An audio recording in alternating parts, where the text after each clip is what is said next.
I just found it really interesting that Disney and Fox merged, and Disney's still honoring these Fox movies. Like, Prey is a Fox movie.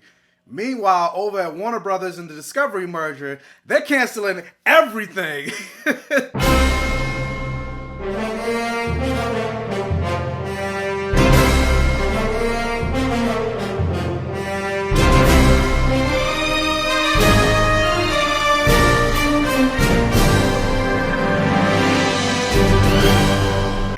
Welcome to my safe haven, everybody. Thank you guys so much for clicking on this video and joining me for another review here on the Black Gay Comic Geek channel. If this is one of your first time checking me out, hey, how's it going? My name is Michael. I call myself the Black Gay Comic Geek, and I always say the things that I love to talk about on my channel has blood, sex, gore, and magic. So I like to talk about superheroes, video games, action movies, horror movies, sci-fi, fantasy, and I like to talk about black representation and queer representation. So if that's something that you are interested in, do me a favor and hit that subscribe button. Guys, I am like this close to hitting another milestone, 6,000 subscribers on this channel. So do me a favor, watch, like, share, comment, interact on this video for the algorithm, and not, like I just mentioned, not only hit the subscribe button, but also if you could do me a favor and hit that like button, it'll really help with the YouTube algorithm, getting this video out there, helping my channel to get out there, so I can hit that milestone of 6,000 subscribers. But anyway, we are here to talk about the latest Fox Studio movie called Prey.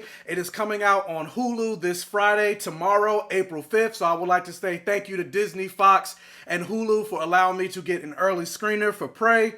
But anyway, let's talk about it. Non-spoilers, of course. Prey is a prequel series to the legendary Predator franchise, and it follows a skilled Comanche warrior who protects her tribe from a highly evolved alien predator that hunts humans for sport, fighting against wilderness, dangerous colonizers, and this mysterious creature to keep her people safe. And like I mentioned, this is a prequel to the Predator franchise, but you don't really need to have seen any of the Predator movies to understand what's going on. And I guess technically speaking, in the chronology of the Predator franchise, if you would say they're all canon and all shared universe with each other, this would technically be the first one in the timeline because it takes place in the 1700s. And surprisingly, I'm here to report that I really enjoyed this movie, especially after the dumpster fire that was the 2018 The Predator movie. Like, I did not like that movie at all. And so honestly, I wasn't really that interested in watching this, but then I saw that Dan Trachtenberg is directing it. He was the director of 10 Cloverfield Lane, and I really did enjoy 10 Cloverfield Lane. But the thing that really sold me on watching this movie is that it was an all Native American cast, and the lead was a Native American woman. So I'm like, oh, okay, I'll check it out for the sake of representation.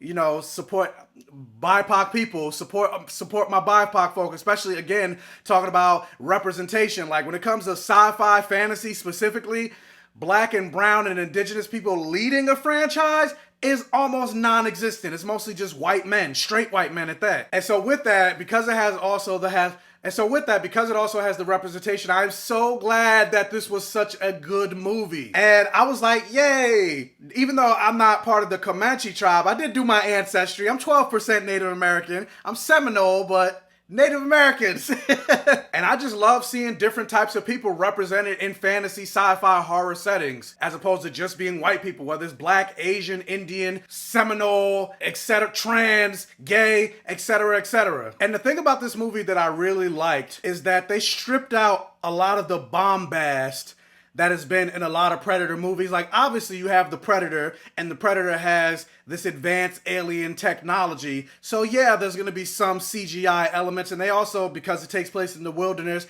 they CGI'd some of the animals, like the bears, and there's lions and things like that. So that was CGI, but at the same time, this movie still felt very simple in its premise. There wasn't a whole lot of, like, Michael Bay-isms, for example, explosions and lots of CGI and lots of monsters and lots of creatures and all of that stuff. No, it was a very simple movie. Like, in a lot of ways, as I was watching it, I was saying to myself, I was like, this kind of reminds me of I Am Legend, in the sense of, like, it's mostly just a girl and this dog, and you're just following them around as they're trying to figure out what's happening and what is this creature, and then just living her life. And yeah, there are other characters that show up in this world and in this movie, but for a good portion of the movie, it's mostly just her. And so with that, I'm not that familiar with the actress Amber Midthunder, but she was great. Like, she was an excellent choice to play the lead. Like, I really liked her character, and she did a great job carrying this movie, along with her co-star, the dog,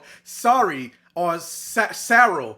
Like, I was like, I don't have a dog, and granted, my apartment's not big enough for a dog, and then I got like figures and stuff, and I'm like, I know the dog would tear that stuff up, but I'm just like, every time I see these movies with dogs, I'm like, I want a dog. And the thing that I also love, which they didn't have to do, considering what the character was, going into the theme of the majority of the cast being all Native Americans, even the person that played the Predator was Native. And of course, this is a Predator movie. There's murder, there's mayhem. And so like I said in the beginning, the things that I love in my fantasy is blood, sex, gore, and magic. And while there was no sex in this movie, there was blood, gore, and magic. I mean, technically it's science, but as far as we know, we've never seen an alien encounter with invisibility technology or whatever. So it's basically magic. And so there were some brutal deaths in this movie, and some satisfying deaths too, because if you remember from the synopsis where I mentioned that she also encounters some colonizers, it's kind of funny how, like, when you think about most people of color, the one thing that we all share is trauma from white supremacy. And I love how even when you have this alien predator creature, it still goes to show you, despite all of that, there's still nothing more dangerous to a person of color than some racist white people.